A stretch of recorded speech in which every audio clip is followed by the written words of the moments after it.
O mundo vive em constante mudança. Transformações tecnológicas, inovações, novos hábitos, novas soluções. O planeta também vive em constante mudança. Algumas aceleradas pelo homem. E se tudo muda, a gente também precisa mudar. Precisamos fazer mais. Porque os assuntos mais importantes não são apenas assuntos, são fatos concretos que precisam de ações mais do que palavras. E o CREA São Paulo tem várias ações para o desenvolvimento sustentável. Nosso compromisso ambiental começa com frota elétrica, digitalização de processos, apoio técnico em soluções públicas, busca por pegada zero de carbono e propostas para cidades mais inteligentes. Também investimos em iniciativas sociais, como o Programa Mulher, Banco de Talentos, capacitação, acessibilidade, entre outras. Na área de governança, promovemos a melhoria dos serviços para os profissionais e a transparência em todos os processos. Mas sabemos que dá para fazer mais e vamos fazer mais pelo meio ambiente, pelas pessoas, pelo mundo. Vem aí uma nova etapa do CREA São Paulo, uma jornada ESG. Como em toda jornada, o caminho é longo, mas toda caminhada começa com um simples passo. Vamos fazer juntos mais pelo mundo?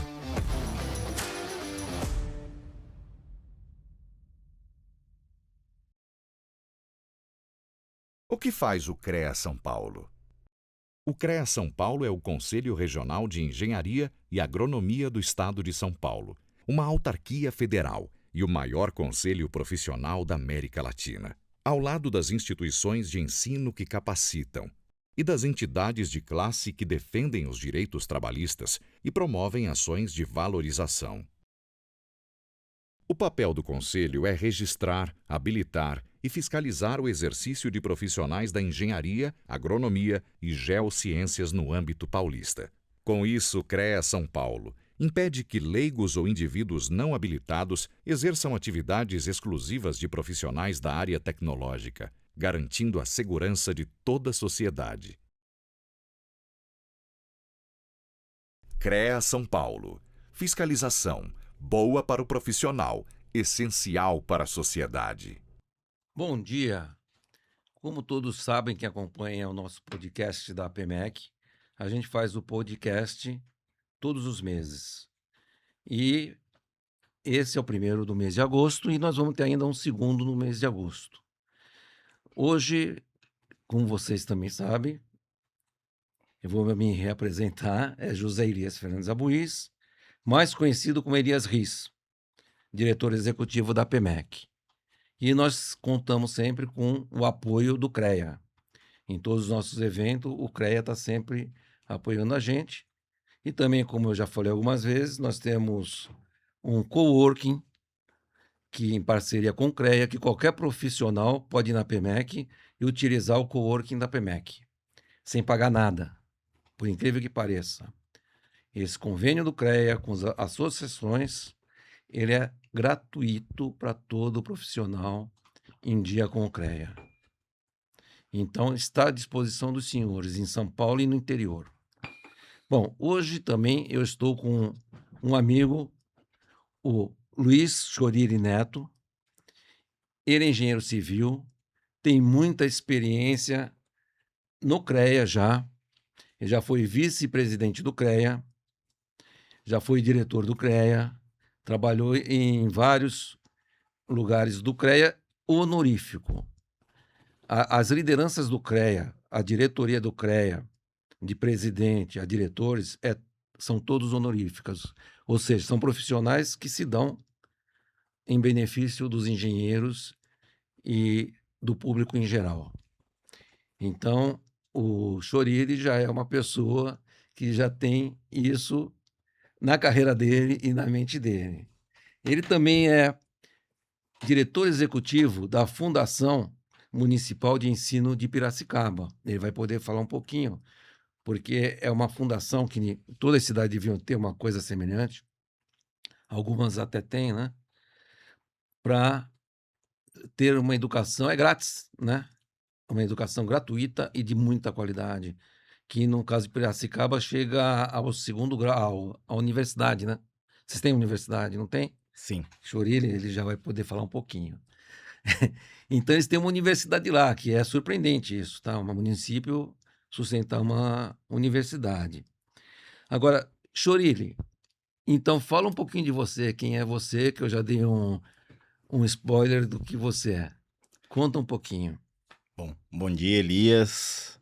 Bom dia a todos que estão nos ouvindo. Para mim é uma grata satisfação estar aqui nesse podcast da APMEC. Demorou um pouquinho para a gente conseguir bater demorou as mesmo, agendas, né? Já estava bravo com você. Não, mas é que os compromissos são bastante, mas a gente tem o grande prazer de estar aqui, estar conversando com vocês, se colocando à disposição da PMEC, de toda a diretoria e parabenizando por esse trabalho que vocês vêm fazendo aqui, que eu acho que é de suma importância levar esse conhecimento, levar essas informações para as pessoas e estamos aqui à disposição para a gente estar batendo um papo e explorando um pouquinho. Só gostaria de fazer uma correção, ela não é gratuita, tá? Ah, a sua não é gratuita? Não é gratuita, ela tem um custo bem diferenciado, mas ela tem um custo por aluno. Perfeito. Então fala um pouquinho da diretoria executiva. Eu já vou falar que você foi eleito também como coordenador, diretor regional, né, da Mútua São Paulo. A gente vai falar um pouquinho disso também, que é uma coisa bem recente. E a posse vai ser em janeiro, né? 1º de janeiro, é isso? Que entra o seu mandato, né? Então fala um pouquinho da FUMEP e depois a gente entra no assunto. A multa nós vamos tomar um pouquinho mais de tempo. Tá, bom. FUMEP. Primeiro é uma grande satisfação eu ter voltado para a FUMEP em maio do ano passado. Eu estudei lá, sou formado na casa, na Escola de Engenharia de Piracicaba, e após 20 anos aproximadamente, eu tive o convite de retornar para assumir esse desafio. Assim como todas as instituições de ensino do Brasil, passa por um processo muito difícil de gestão, tendo em vista vários problemas culturais, vários problemas de país que nós temos, pensando nessa formação. E estamos lá nesse desafio, correndo bastante, trabalhando muito, tentando buscar algumas coisas que despertem a vontade dos alunos de voltarem a fazer engenharia. Mas temos um time muito grande, um time bom, lá na Escola de Engenharia de Piracicaba, que são os nossos colaboradores, todos concursados, e que a gente vem fazendo um bom trabalho lá, com o convite, é um cargo que eu sou eleito pelo conselho, então tive o convite de alguns amigos, coloquei meu nome à disposição, então um cargo eletivo, então tenho 3 anos de mandato e possivelmente reeleição para mais 3 anos. Então estou nesse desafio dessa transformação que a Escola de Engenharia está fazendo e vai continuar fazendo na cidade de Piracicaba. Uma escola que completa 6 décadas no ano que vem, 60 anos de instituição. Então, uma instituição bem renomada, que temos ex-alunos no mundo inteiro. E aí tem alguns exemplos que nós vamos dando aqui no decorrer do nosso bate-papo. E também tem a Exanc lá, né? A Exalc. Exalc, desculpa. Exalc. Que é famosa em Piracicaba, Isso, né? Escola Superior de Agricultura Luiz de Queiroz. São 2 escolas de formação de excelência que você está falando. E nós temos a Unicamp também, que é a odontologia. A odontologia acho que é a mais forte, deve ser a mais forte do país. Então nós temos a Exalc, que é a maior agronomia do Brasil, temos a odontologia da Unicamp e temos nós na FUMEP com engenharias. Quais modalidades tem lá no FUMEP? Eu não conheço. Eu tenho civil, mecânica, computação, produção. Tem 8 cursos dentre eles. Ao menos você tem uma eletricista, que é a computação. Exato. Na verdade, nós acabamos de passar pelo processo agora e nós estamos licenciados para ofertar o curso de engenharia elétrica. Eu falo muito em eletricista porque sou engenheiro de formação eletricista, né? Certo. Então, eu posso atuar na área elétrica toda, mas como eu sou uma pessoa consciente, eu só atuo naquilo que eu conheço bem. Apesar que a formação na minha geração, é ampla na engenharia. Hoje a engenharia elétrica está bastante dividida em termos dos ramos, né? Por isso que eu fiz essa provocação da eletricidade. Você falou engenharia de computação. E é muito normal a gente ver um engenheiro de computação, e nós vamos falar da engenharia já já, querendo assinar baixa tensão. E por incrível que pareça, ele vai entender mais do que um engenheiro de outra área, principalmente engenharia civil, de elétrica. Porém, pelo estudo dele, ele só vai trabalhar com extra baixa tensão. Eu acho até meio absurdo que ele não possa assinar um prédio na parte elétrica, com algumas limitações, talvez, tá? Que chegue a baixa tensão. O engenheiro eletricista ele tem que ter uma formação de baixa tensão. E a legislação de telecomunicações e eletrônica em si, né? Que vai à computação também, eles não têm essa habilitação, tá? Que pode ser uma falha, mas também é uma falha das universidades, porque não dão o gabarito que eles precisavam para trabalhar na baixa tensão. Eu não falo nem de média, nem de alta tensão. Eu estou dando esse esclarecimento porque é muito comum a gente pegar o pessoal trabalhando fora da área, apesar de engenheiro. O engenheiro eletricista não pode fazer, por exemplo, um laudo ou uma perícia em mecânica. E o mecânico não pode fazer um laudo perícia em eletricidade, porque ele não tem a formação. Então, isso o próprio engenheiro confunde muito.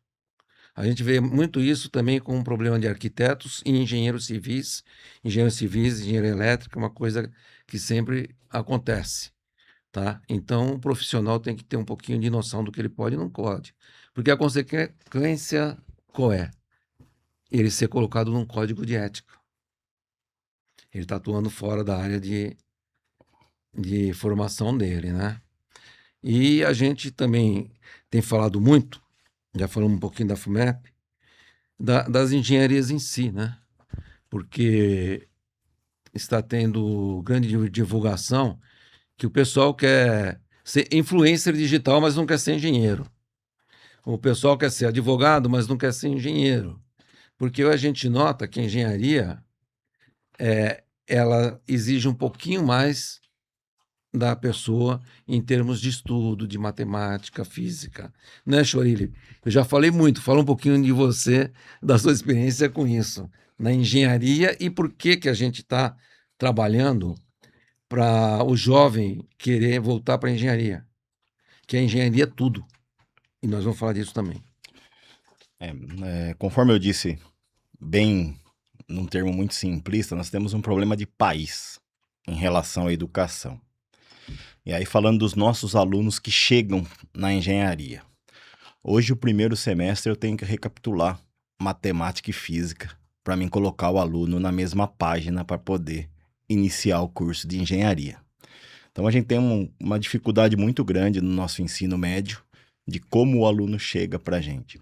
E se a gente não faz essa reestruturação do ensino dele, logo no primeiro semestre ele acaba abandonando porque ele verifica que não tem a possibilidade, porque ele não teve a base para chegar e vivenciar aquele momento que a engenharia precisa, né? Nós sabemos, como engenheiros, o quão difícil é se formar em engenharia e o tanto que ela exige da gente. Então, são alguns percalços que a gente tem e que a gente precisa se adaptar. Porque se a gente ficar só esperando tudo isso mudar, nós não temos prazo para isso. Haja visto que as pesquisas mostram do número de engenheiros que vão faltar no nosso país num futuro muito recente. Então, a gente precisa estar se adequando de como receber esses alunos cada vez mais, está tentando entregar um profissional cada vez mais próximo do mercado. E aí, no decorrer da nossa conversa, eu vou falar de muitas das iniciativas que nós estamos fazendo lá, que vai conversar muito com a pauta que nós temos aqui, para estar falando. Então podemos já falar desse assunto que você está falando. O que vocês estão fazendo lá para poder trazer o jovem de novo? Tá? Porque a gente vê... Eu tinha um programa... Aliás, o Rotary tem um programa que ele vai nas escolas fazer palestras para o ensino médio, para eles saberem que é cada profissão, ainda não é específico de engenharia. Então, vai um médico, vai um engenheiro, vai um advogado, vai o pessoal da odontologia e aí por diante. Nós vamos fazer alguma coisa nesse sentido no CREA esse ano, né? Eu devo ter aqui uma palestra, eu devo ir em escolas com a PMEC, até para falar da engenharia para o pessoal do ensino médio. Eu acho que as associações, a maioria vai fazer esse tipo de trabalho, né? Então a gente tem que começar a divulgar e fazer nesse sentido. Agora a palavra está contigo novamente. Bom, pegando um gancho. Essa é uma das iniciativas que nós fizemos também através da Associação dos Engenheiros e Arquitetos de Piracicaba, o qual eu já fui presidente, de estar indo até as escolas passando todas essas informações sobre os cursos de engenharia.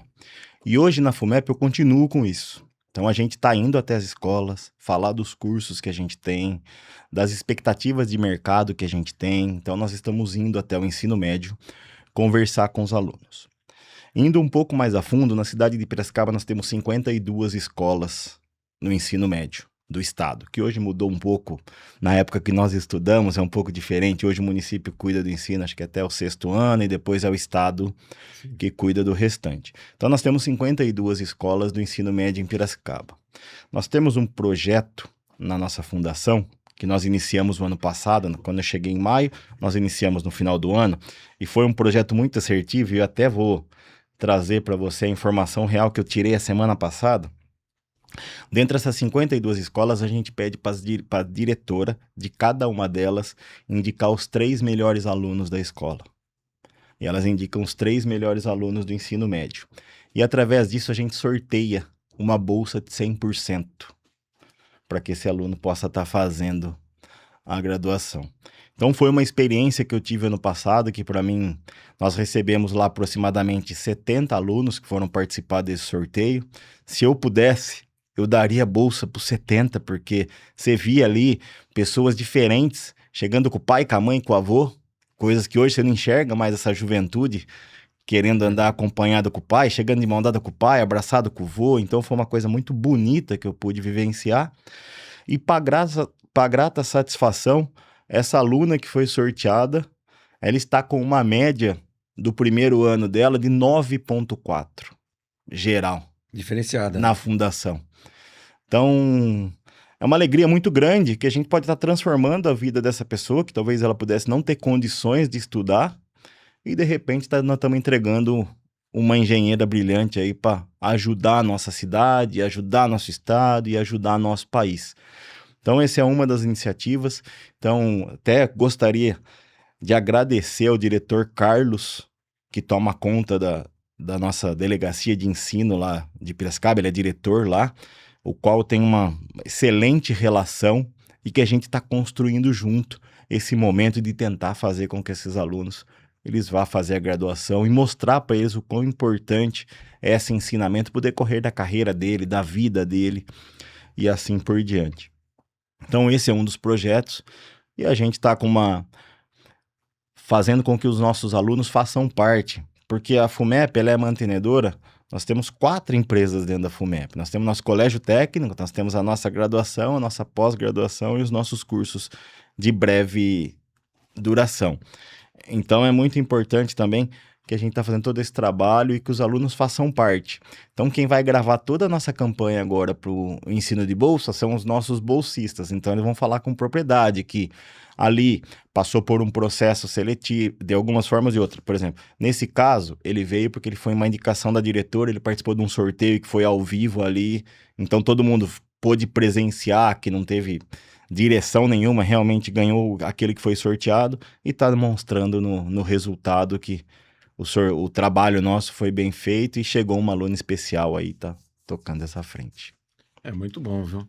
E vocês dão mais bolsas quebradas, 50%, 80%? Sim, aí fora essa modalidade, nós temos mais 2 projetos sociais. Inclusive um a gente lançou na semana passada. Um projeto é um time de basquete, que tem mais de 200 crianças que participam dessa... É um projeto social também, chama The River, é um projeto que representa Piracicaba nos jogos abertos e tira a molecada da rua e coloca no esporte. Então a gente também oferece uma bolsa para esse projeto e agora a gente vem oferecer uma bolsa para o projeto Educando pelo Esporte, também que é um projeto muito sério lá de Piracicaba, um projeto social que tem várias frentes, que tem futebol, tem musicalização, tem a banda do Educando que eles tocam. Então na sexta-feira nós tivemos uma reunião com o presidente Cris, e o qual também nós vamos ofertar uma bolsa para o projeto. E todas essas ofertas nossas, tanto para a escola que nós ofertamos, quanto para esses projetos sociais, a gente oferta a bolsa 100%, desde que o aluno não tenha DP. Se ele tiver DP, ele paga a DP dele, até para criar uma fidelidade, que ele use aquilo lá como trampolim para a carreira dele, para a vida dele. E aí nós temos a nossa prova de bolsa também, que é... Aí é prova 100%, 75%, 50%. Perfeito. Que os alunos... E a sustentabilidade da FUMEP, como é que se dá?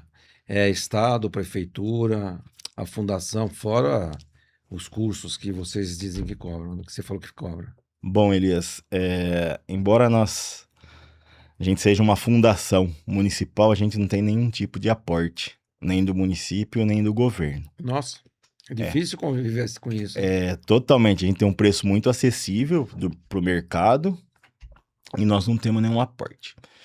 Então, conforme eu disse, eu cheguei lá em maio, então estava há 14 anos trabalhando deficitário e com o time todo a gente entregou um primeiro semestre superavitário agora no ano de 2026, tá? É muito dolorido, é um processo que a gente sabe, quando a gente entra para estancar algumas coisas, surgem alguns efeitos negativos, né? Nesse meio do caminho, mas a gente trabalha muito pensando no CNPJ da instituição, que vai completar 60 anos e que formou milhares de engenheiros aí por esse país. Então, tem que ter responsabilidade com o recurso que tem ali e tentar traduzir isso em bons resultados. Bons resultados também, que quando a gente chega, os computadores da nossa fundação eram de 2014. E os meus principais cursos hoje é Engenharia da Computação e Ciências da Computação. É os cursos que fecham turma 100%, temos lista de espera, tudo, para participar do processo seletivo. E agora a gente conseguiu, depois de um ano de trabalho, trazer as máquinas novas, os equipamentos novos que os alunos já estão podendo utilizar. Então já temos 2 novos laboratórios e essa semana é para chegar mais 2 novos laboratórios, totalizando 4 laboratórios novos com equipamento de alta tecnologia, que rode todos os nossos programas necessários. Vocês têm convênio com empresas, né? Porque a Dell faz tipo de convênio, Microsoft também. Então é muito importante buscar apoio nessas indústrias, né? Na verdade nós tentamos, tá? Mas é um mercado que, como todas as universidades do país tentam, é um mercado que ele está meio restrito em relação a isso, e nós acabamos fazendo a locação dos equipamentos, que nós fizemos um estudo, que era mais compensatório para a fundação, e fizemos a locação desses equipamentos. Eu acredito muito em locação, porque a locação você pode dispor, ele vai dar manutenção, e o preço sempre é melhor. Sim. Eu já tive essa experiência em alguns lugares. E hoje a nossa tecnologia ela muda muito rápido, Sim, né? Daqui 2 anos, 3, esses computadores já estão obsoletos. Então, e no contrato de locação prevê essa substituição, os upgrades necessários aí. Então é importante a locação, principalmente a gente que precisa muito da tecnologia, da gente poder estar acompanhando o mercado, né? Quando você falou da dificuldade financeira, eu até dei uma risadinha porque eu já tive essa experiência de pegar uma coisa muito ruim de fazer e tivemos que entregar bem equalizado toda a dívida financeira. O nosso querido CREA, dos anos 95 a 2000, muito ruim, as anuidades eram muito baixas, foi difícil, mas nós conseguimos entregar ele zerado. É satisfatório, né? Difícil. É satisfatório para a gestão. Ninguém faz nada sozinho. Eu tenho todo o meu time de RH, meu time do financeiro, da tesouraria. Então, É um time mesmo É. focado para a gente cuidar dessa situação. E também, voltando um pouquinho em relação às parcerias com as empresas, Elias, a gente quer escutar cada vez mais as empresas. Por qual motivo? Hoje o aluno sai da graduação e as próprias empresas estão montando suas escolas para poder dar esse processo continuado. Tive uma conversa muito boa na Raizen com a presidente de gente, que não é mais RH agora, essas empresas grandes, né? Presidente de gente, eles falam. E a gente está enxergando, né, que cada empresa está montando a sua própria faculdade, abre aspas, dentro da empresa para formar aquele profissional que ela precisa. Então, qual que é a ideia e o plano nosso? Trazer essas empresas para dentro da academia, para que lá dentro a gente já forme esses profissionais aptos para estar atuando no mercado. Então a gente tem toda essa conversa com o nosso CIMESP lá em Piracicaba, com os sindicatos, para estar conversando e estar próximo dessas empresas, para a gente estar cada vez mais próximo do mercado, que a distância é muito grande hoje do que acontece na academia com o mercado de trabalho. Aliás, sempre foi, viu? Eu sou bem mais maduro, sênior na área e nós sempre tivemos esse tipo de problema. Então, a faculdade, as universidades, elas não andam par em par com o mercado. E é um assunto também para a gente tratar em termos de CONF e ACREA. Sem dúvida. E só que a velocidade dessa juventude hoje ela é diferente do que era a nossa. Muito. Porque os acessos que eles têm é muito mais rápido. Então, se a gente não se equiparar logo, a gente vai, essa juventude vai cada vez mais abandonar o espaço da graduação e tentar chegar por outros caminhos no mercado de trabalho. É, que é um grande erro, né? Que é um Nós grande vamos erro. falar do futuro da profissão, já podemos até começar a falar. Então, hoje, a inteligência artificial ajuda muito. Sem sombra Mas se a de dúvida. pessoa não souber o que está fazendo, ou não souber pedir, vai dar ruim. E eu digo mais, na minha época, de antigamente, a gente sempre falava, o computador é o burro mais rápido do mundo. Que você põe em burrice, vai sair burrice. A IA é igualzinha. Então o jovem acha, não, a IA faz tudo. Não faz. Se eu pedir alguma coisa para a IA e não souber interpretar o que ela está me mandando, não souber pedir, não souber pedir e não souber interpretar, vai dar ruim. Com certeza vai dar ruim. Vai ter prédio caindo, vai ter a coisa que mais acontece no país, que Deus é brasileiro, porque senão o Brasil ia pegar fogo. Isso na parte elétrica. E prédios ainda caem, porque a gente sabe que o pessoal faz de qualquer jeito, acha que eu sou um pedreiro gabaritado, eu posso construir minha casinha de 3 andares. Ou a pessoa pega um técnico e fala, não, eu vou fazer a minha casa e vou gastar menos, que é um engano profundo, ele vai gastar mais. O cara que vai fazer que não tem a mínima noção vai pôr o dobro de concreto que precisa, o dobro de ferro que precisa, porque vai falar, poxa, assim eu sei que não vai cair. Tá? E não é bem assim, né? Então vamos falar o futuro da nossa profissão. Qual é a sua visão? A IA ela é ferramenta. Como toda ferramenta, você precisa saber utilizar. E com certeza ela vai ser de suma importância para os projetos. Já está sendo Já é, e vai ser cada vez mais sim. importante. Só que, conforme você disse, o que me resume muito tudo isso é fazer com que eles aprendam a como utilizar essa ferramenta, que ela vai ser principal e a gente vem trazendo essas implementações, essas capacitações cada vez mais para dentro, não só para os nossos alunos, como para o nosso corpo colaborativo. A gente fez agora um primeiro módulo de capacitação para os nossos colaboradores, agora a gente já vem com o segundo, então a gente precisa saber utilizar essas ferramentas que já é o futuro, né? O futuro está aqui. E o que você pensa da engenharia? Como é que a gente vai fazer e quais as engenharias mais importantes? Eu acho que não existe engenharia mais importante. Não existe nem mais e nem menos, elas são todas complementares, uma acaba complementando a outra. E sem a engenharia a gente não transforma nada.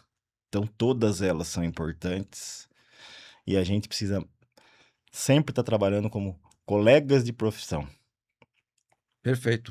Colegas de profissão para que ninguém exorbite na área do outro, para que a gente possa entregar o melhor produto. Então a gente precisa de todas as engenharias para transformar o nosso país.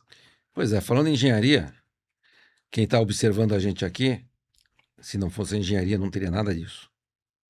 Não teria microfone, não teria o prédio, não teria a internet, tudo vem da engenharia. Eu tenho o meu jargão, né? Então, vamos falar do médico. O médico é essencial. Eu não vou no meu médico olhar meu coração com o meu ortopedista. E eu acho que a pessoa não deve olhar a estrutura da casa dela com um engenheiro mecânico. A parte elétrica com um faz-tudo. Eu morro de medo do encanador eletricista. Isso, com certeza, vai dar ruim. Sem sombra de dúvida. Então, a engenharia, como você falou, é complementar. Eu... O médico, só o meu jargão que eu ia falar, o médico numa mesa vai matar uma pessoa. Um prédio caindo pode matar 200, 300, uma ponte despencando com um carro que está muito comum por falta de manutenção. A manutenção, ninguém aqui no Brasil costuma dar muita atenção, e a manutenção é tudo. Eu até complemento com os exemplos mais simples e objetivos ainda. Sem engenharia você não tem água na torneira, você não tem a energia elétrica. Então a engenharia é tudo. Você acorda com a engenharia e dorme com a engenharia. E nós precisamos ter uma engenharia cada vez mais forte para a gente ter um desenvolvimento melhor do nosso país. Pois é, aí a gente tem que mostrar para o jovem que o mercado de trabalho está na engenharia. Para aquele que quiser graduação superior, o mercado de trabalho é engenharia. Sem sombra de dúvida. E a engenharia, ela dá para o jovem uma abertura maior. Hoje, com a minha experiência, eu sou administrador, eu faço segurança do trabalho, que também faz parte da engenharia. A elétrica eu faço mais pouco. Eu sei fazer, mas eu não assino elétrica muito porque não é minha praia. Minha praia é mais administrar e fazer segurança do trabalho porque eu gosto. Então, a engenharia vai dar um campo enorme para o jovem trabalhar no mercado. E outra coisa, os cursos de atualização. Eu sou engenheiro civil. Faz uma graduação na elétrica. Isso vai para o seu currículo como engenheiro. Você vai ter alguma chance de atuar na área. Você é manutencista. Manutencista, um prédio precisa do manutencista. O engenheiro de manutenção hoje é uma pessoa, é um coringa. Ele está num prédio, eu estou falando de prédios enormes, prédios que tem 40 mil pessoas até trabalhando, que hoje existe. Prédio de 20 mil pessoas. Tem que ter um engenheiro de manutencista. Ele vai ver a parte hidráulica, a parte de ar-condicionado, a parte elétrica, ele dá uma noção de tudo. Obviamente que ele vai saber contratar um especialista quando precisa. E o jovem não está enxergando isso, é muito mais fácil fazer podcast, né? Não, Como nós estamos fazendo, ou então ser influencer. E na verdade o que acontece? E além de tudo isso, desse manutencista, nós temos uma questão tecnológica. Você tem 20 mil pessoas, mas trabalhando com 1 milhão ali dentro daquele prédio. Exatamente. Se cai tudo isso, que está totalmente sustentado na engenharia, você para de atender quantas mil pessoas, você para de se comunicar. Então, concordo plenamente com esse ponto de vista e as pessoas não enxergam tudo isso que a engenharia fornece, todos esses campos que a engenharia consegue posicionar, né? Eu também trabalhei muito com engenharia, já construí lá em Piracicaba mais de 100 residências, fiz bastante prédios também, e hoje estou mais na área administrativa do que na engenharia, mas toda essa base da área administrativa vem da engenharia, que me deu e faz com que a gente consiga tocar esses novos projetos, né? Eu brinco muito com os médicos, né, que eu conheço. O que você ia fazer se hoje não tivesse ressonância magnética? Quem fez a ressonância magnética? A engenharia. Sem sombra de dúvida. Quem fez o tomógrafo? A engenharia. O aparelho de ultrassom? É tudo engenharia. Tem médicos especializados na engenharia elétrica que dão suporte para o engenheiro eletricista, que é especializado em medicina. Então, as áreas se juntam, mas sempre vai ter engenharia no meio. Exatamente. E para isso é preciso enxergar as oportunidades e se capacitar. Exato. Porque oportunidade tem de monte. Infelizmente, o que falta é a vontade e talvez o tempo para capacitação, mas tempo a gente sempre acaba arrumando, né? É. Se é para a gente tá melhorando, tá evoluindo. E é muito importante que essa capacitação seja continuada para atender as demandas. E nós temos também a carreira, né? O jovem pode começar como técnico, aí ele, para ter mais possibilidade na vida, ele pode ser técnico na vida toda, mas ele pode fazer a engenharia ou tecnologia. Tem cursos de tecnologias que ele não chega, não tem o título de engenheiro, né? Mas tecnólogo, tem título de tecnólogo que apoia muito o engenheiro. Tecnólogo seria mais a parte prática, né? Sem sombra de Que dúvida. a gente não falar dos tecnólogos, eles vão ficar bravos com a gente.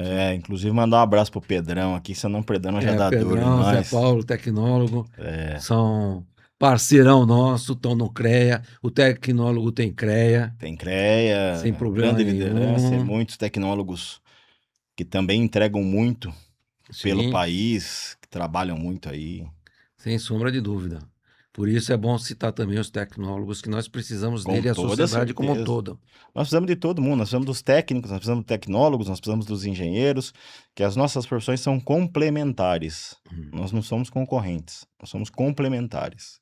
Então, para ter uma visão de mundo, veja o exemplo da China.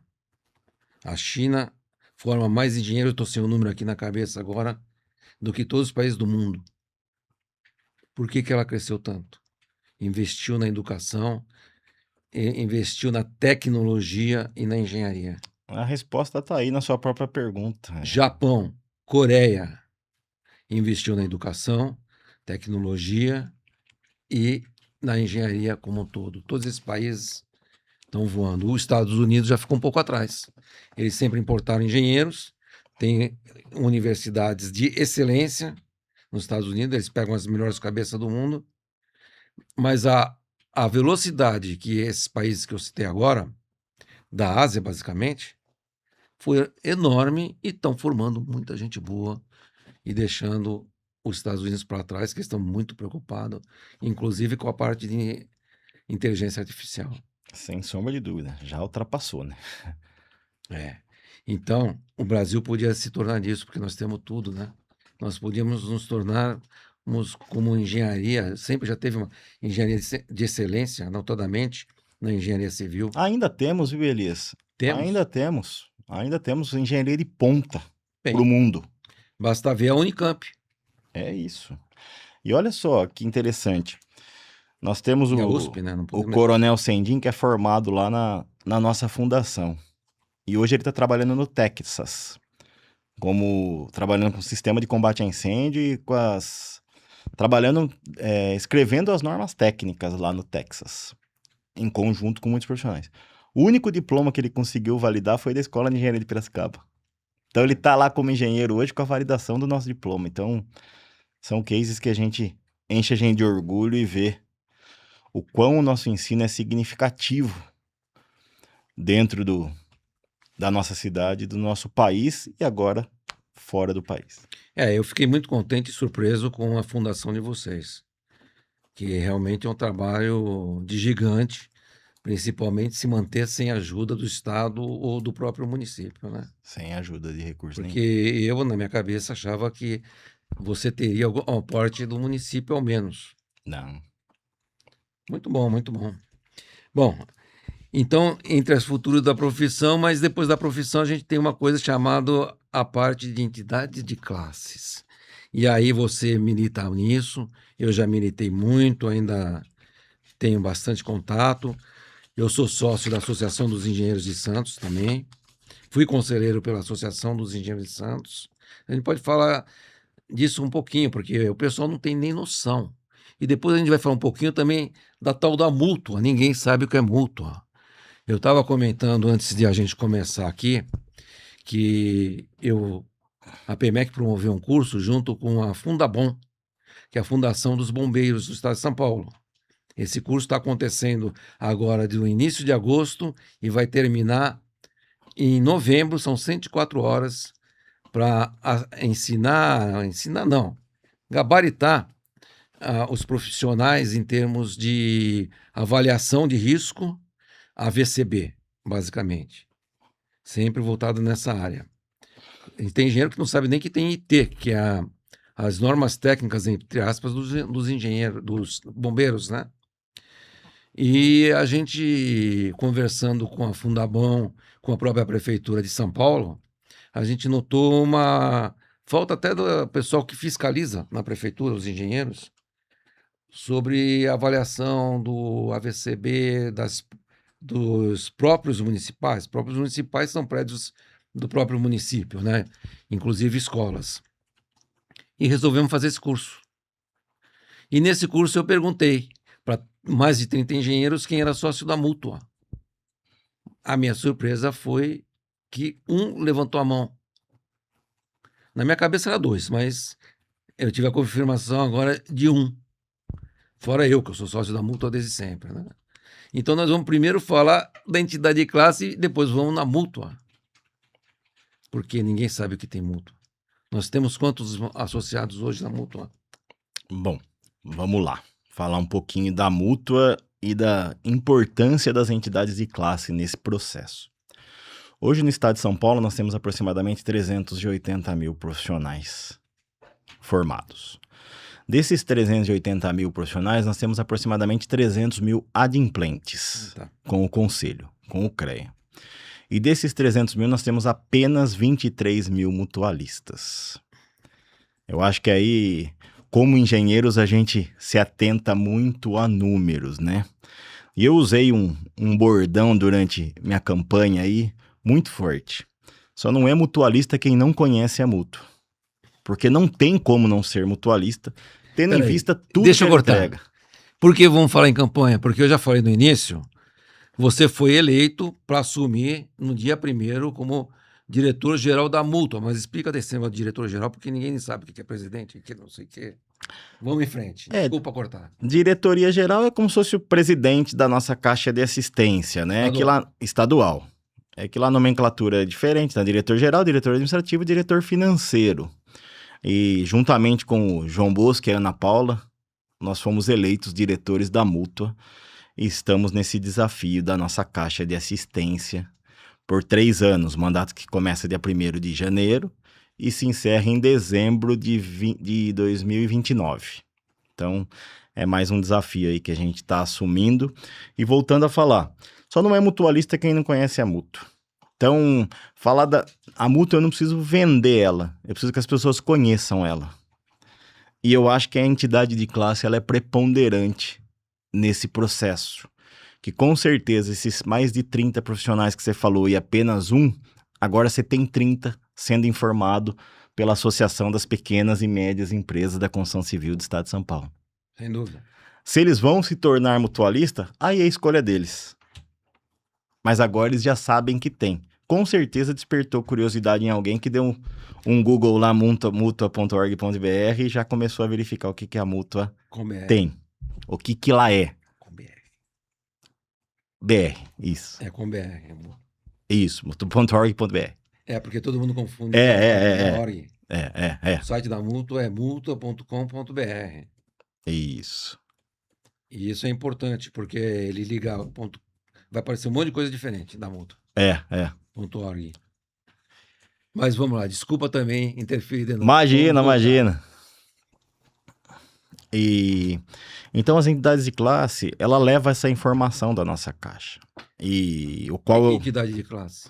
São as associações que estão nos seus municípios para poder estar conversando com os órgãos públicos, para poder estar deixando a engenharia cada vez mais próxima, para unir os engenheiros, para ter troca de network, para estar conversando e se complementando, conforme eu disse anteriormente. Nossas profissões, elas são complementares, então é muito importante que todos se conheçam, vão poder estar indicando o outro, estar trabalhando em conjunto, para a gente ter uma evolução cada vez melhor dos nossos serviços. Em termos de associação de classe, a gente vai voltar para a Mútua. É muito importante os engenheiros na sua cidade procurar uma associação dos engenheiros, né? E essa associação dos engenheiros, você sabe disso, não sei como é que em Piracicaba, a gente tem normalmente um engenheiro colocado em cargos na prefeitura de secretário, abaixo de secretário, nas áreas de engenharia, por força e imposição da própria associação. Acontece muito no estado, acontece em Santos, deve acontecer em Piracicaba e na maioria de cidades do interior, não é isso? Muito bom você ter tocado nesse assunto, tá, Elias? Duas situações. Primeiro, eu vou dar um passo para trás para falar. Em Piracicaba, hoje nós temos também o nosso espaço coworking. Nós temos 70 posições Olha que beleza. em Piracicaba. E hoje nós temos, em média, 22 profissionais por dia utilizando o nosso espaço. De graça. De gratuito, 100% gratuito. Nós também temos nossa estrutura de podcast, nós temos o auditório nosso para 70 pessoas. Então nós estamos crescendo muito como entidade lá. E lá foge um pouquinho a regra que a associação ela não tem partido político, mas algumas pessoas que participam têm lado político. E nas últimas eleições, nós trabalhamos para outro grupo político da cidade. A associação não, deixar bem claro que a associação ela é a partidária. Os dirigentes. Talvez. Os dirigentes para outro grupo. E para nossa alegria, o prefeito enxergou muito na gente esse dispositivo e hoje nós temos um diretor-geral de planejamento que aprova todos os projetos do município, é da associação. O nosso vice-presidente é secretário de meio ambiente. E nós temos mais uns 4 engenheiros indicados dentro da prefeitura. Então, uma alegria muito grande e acho que isso demonstra também um posicionamento da nossa entidade de classe junto ao município e que fez com que a gente tenha recebido esses convites e eu sendo convidado para participar também da nossa Fundação Municipal de Engenharia, que é justamente para tentar unir tudo isso. É disso que nós estamos falando. Então a gente tem a gente participa Associação. muito, a associação participa muito como entidade dentro do município. É por isso que os engenheiros têm que ir para a associação. Exatamente. É o que eu brincava na época que eu estava presidente e eu ia nas faculdades rodando para trazer os alunos. Falo, participa da associação. Vê o que ela pode fornecer. Depois é uma escolha sua se vai participar ou não, porque às vezes a capacitação que vai ter lá não é interessante para você, mas a outra sim, que vai ter. Então, se você tiver informação, a tomada de decisão fica na sua mão. Mas se você não participar, você não vai saber nem o que está acontecendo. E aí você não vai ter a escolha se você vai ou não. Você não sabe que aquilo está tendo. Agora vamos voltar na mútua, né? Que já explicou que É é a associação de classe. Isso. Voltar na mútua, que é muito interessante. Sem sombra de dúvida, a nossa caixa de assistência, ela evoluiu muito, tá? Nós tivemos agora na última gestão também, o qual já passou por aqui, o Renato, nosso grande amigo, diretor-geral, Renato, com a gente aqui. Ronaldo e Cláudia fizeram um excelente trabalho, embora nós tenhamos um número pequeno de 23 mil, lembrando que eles pegaram a nossa caixa com 11 mil e mais do que dobraram isso em apenas 6 anos. A mútua completa 50 anos ano que vem, então o Renato até dá uma parafraseada aí nas andanças dele, fala que fizeram em 6 anos em 50, o que a mútua nunca teve, acabaram fazendo. Então a gente tem esse grande desafio da mútua estar cada vez mais próximo, da mútua estar cada vez mais fazendo parte da vida do profissional, cada vez mais no dia a dia, onde ela esteja na sua palma da mão de uma forma muito rápida, você marcando sua academia, você tendo seu plano de saúde, você precisando captar o recurso lá com uma certa celeridade, porque a gente ouviu muito durante a campanha, desconto para remédio. Nas farmácias. E o importante, um dado bem legal, que durante a campanha nós rodamos 115 cidades. E a gente ouviu muita coisa que a gente vai colocar em prática agora, os anseios dos profissionais para a nossa caixa de assistência. Então é muito importante, a gente anotou tudo, essas situações, alguns exemplos aqui, Elias, de profissionais que precisavam do recurso rápido e tiveram que pegar em banco pelo prazo. Então é uma coisa que a gente vai diminuir esse prazo para captação do recurso, ser mais rápido, ser mais assertivo, diminuir a burocracia. É importante. Muito importante, porque nós tivemos algum relato, porque não que a mútua demore não, mas uma semana, às vezes para quem precisa do recurso naquele momento, faz muita diferença, que o banco hoje disponibiliza em 24, 48 horas, já está na conta dele. Só que a taxa de juros é 3, 4 vezes maior do que a da mútua. Então foi um dos desafios que nós pegamos. Ouvimos na rua, em relatos de profissionais, tive que pegar no banco porque não dava tempo, porque eu precisava do recurso naquele momento. Então isso a gente vai cuidar muito de perto dessa Mas ele pode pegar no banco e pegar na multa que tá, e ainda vai sobrar dinheiro no bolso dele. Sem sombra de dúvida, sem sombra de dúvida. Só voltar um pouquinho. O que é a multa? Da onde vem o dinheiro dela? O pessoal não sabe que existe multa e por que existe. A multa é Caixa de Assistência dos Profissionais. Toda a RT que é recolhida no nosso estado, 20% dela vai para a Caixa de Assistência. 4% para nacional, 16% para estadual. Aproximadamente. Nós temos pouco dinheiro aqui, né? Na multa. Tem pouco dinheiro. Tem bastante recurso que o engenheiro precisa conhecer e pegar lá, engenheiro. Convido vocês a participarem da multa e que vocês usem esse benefício que é de vocês. Dá o exemplo do carro. Exatamente. Nós temos lá recursos para você reformar seu escritório, para você comprar seu veículo, com equipamentos, com juros a partir de 0,3%. Pode revirar o mercado aí que vocês não vão achar nada nem próximo disso. Não existe. Não existe. E a facilidade é muito grande da captação de recursos. Hoje é aceito as ARTs como comprovantes, extrato bancário, imposto de renda. Então é muito rápido e fácil de você estar captando esse recurso. E muitos não sabem. Só não é porque não conhece, não tenho dúvida disso. Então é uma caixa de assistência que o próprio nome dela já diz. É para assistir o engenheiro quando ele precisa. Seja para qualquer coisa, na engenharia, na evolução de carreira, na capacitação, também temos auxílio viagem, auxílio maternidade, férias, mais de 160 benefícios que a nossa caixa de assistência oferece. O El Hub, hoje nós temos. Eu queria Total Pass, mas tudo bem. Mas é o mesmo. É parecido. Bom, agora nós estamos chegando ao final. Qual a tua visão do futuro? Nós já conversamos um pouco disso, das nossas profissões de engenheiro.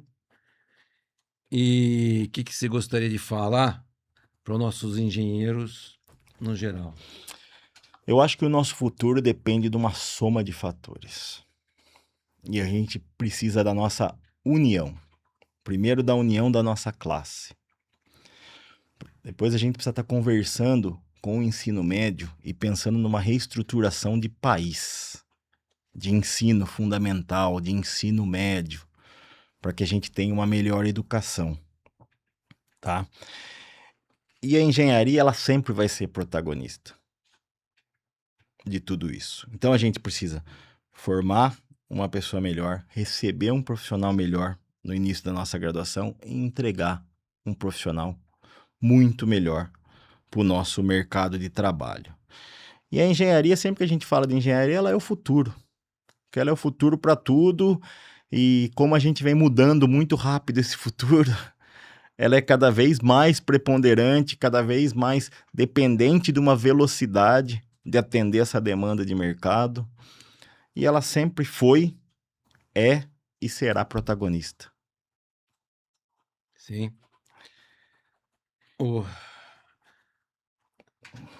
Aqui no Brasil, a gente tem todas as condições, como eu falei no momento, de ser um dos melhores ou o melhor país do mundo. Nós temos água, temos sol.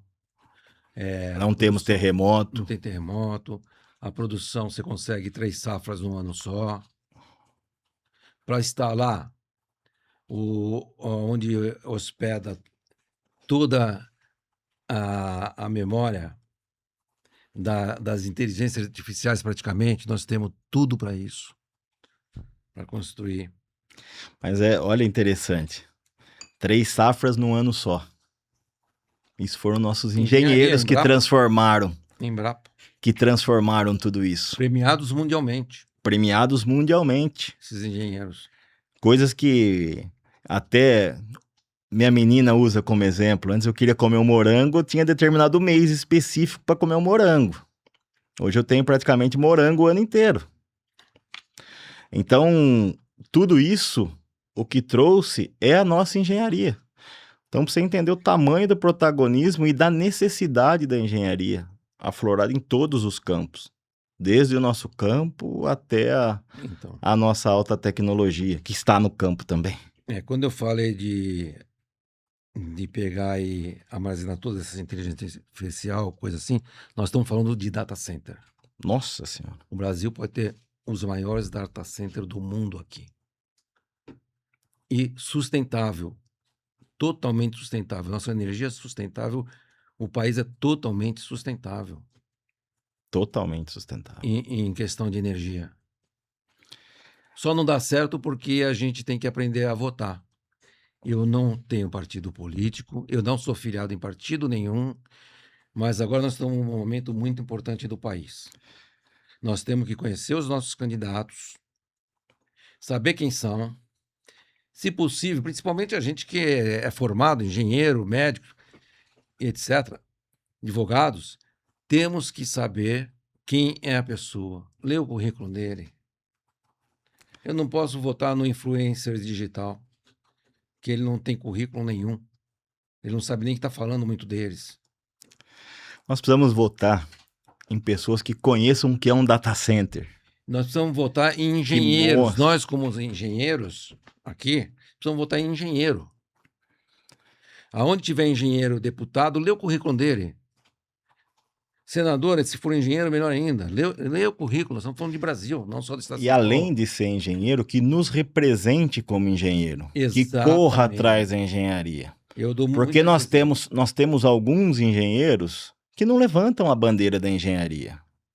Se tornaram políticos de carreira. E nós precisamos de políticos engenheiros Exatamente. para olhar a questão de infraestrutura do nosso país. Eu concordo. Para cuidar de todas essas demandas que só a engenharia pode transformar. Eu sei que é muito, é impossível para uma pessoa só, mas a gente precisa começar com um.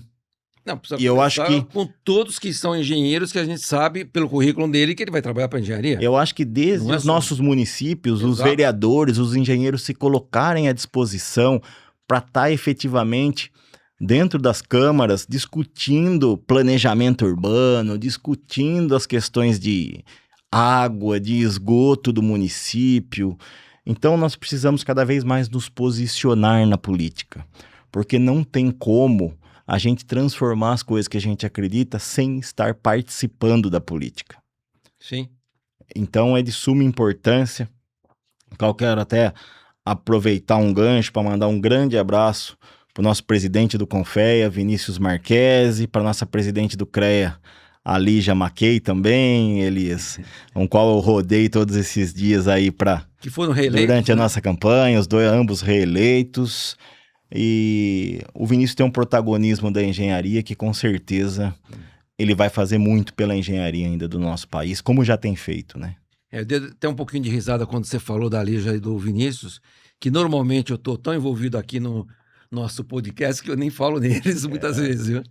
Mas foi válido esse abraço. Eu acho que é válido porque é um time.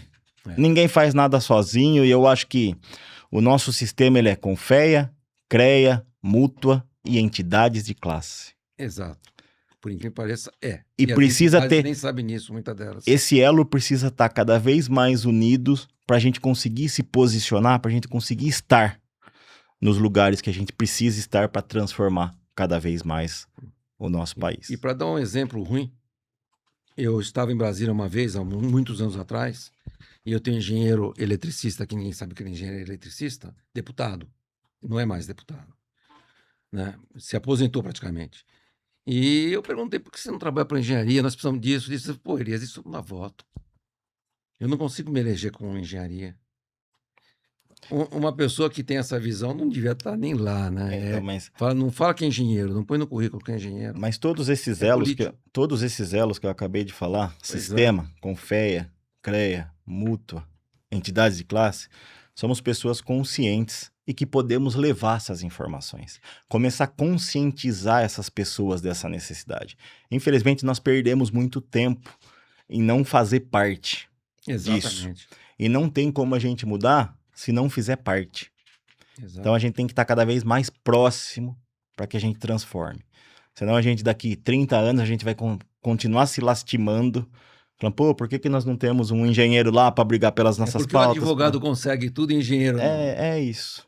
Porque eles estão lá e defendendo a classe deles. Representatividade. E são os que mais estão lá, se não me falha a memória. Bom, acho que partindo Bom, para o encerramento aqui, né, Elias? Isso, exatamente. Queria fazer um agradecimento especial a todo mundo da APMEC, em seu nome, Elias, Agradeço. pela oportunidade de estar aqui falando um pouquinho, dizer que eu encontro à disposição lá na Escola de Engenharia de Piracicaba, tudo que a APMEC precisar pode contar com a gente lá. A partir do dia 1º de janeiro também, em frente à nossa caixa de assistência, também estaremos à disposição, não só da APMEC, como todas as entidades de classe, que foi o compromisso que nós assumimos durante a nossa campanha, que a gente estaria dentro dessa proximidade e cada vez mais unido para a gente ir transformando a nossa engenharia, a gente elevar ela ao alto protagonismo que ela nunca deveria ter saído, e em determinado momento tem um período aí obscuro, mas a gente precisa trazer ela novamente para o protagonismo e eu acredito que nós estamos fazendo isso. Perfeito. Com todo esse time. Perfeito. Bom, partindo então para o encerramento, eu peço para vocês que estão assistindo preencher a nossa ficha de satisfação que está no nosso chat, né? Da nossa apresentação do YouTube. Pode ir lá preencher, é um favor, porque a gente precisa ter esse feedback. Agradeço ao Chorilli. Obrigado. E a PMEC está à disposição. Muito obrigado. Então, essa semana, né? Dia 14, nós vamos ter aqui também uma palestra muito interessante com o nosso amigo e parceiro Hassan. Opa, grande amigo, Ele Hassan. vai falar do nosso tempos tumultuados, literalmente. Grande conhecedor dessa pauta. Nós estamos a engenharia precisa trabalhar os novos tempos climáticos. Sem dúvida. A gente tem que pensar nisso e muito, né? E então, finalizando, agradeço a todos por estar nos ouvindo e vai ficar no nosso YouTube e nós vamos querer que você dê uma olhada. Você que viu, entrou depois, olhe o nosso podcast como um todo. Muito interessante. Muito obrigado, senhor. Obrigado, Elias. Um bom dia a todos.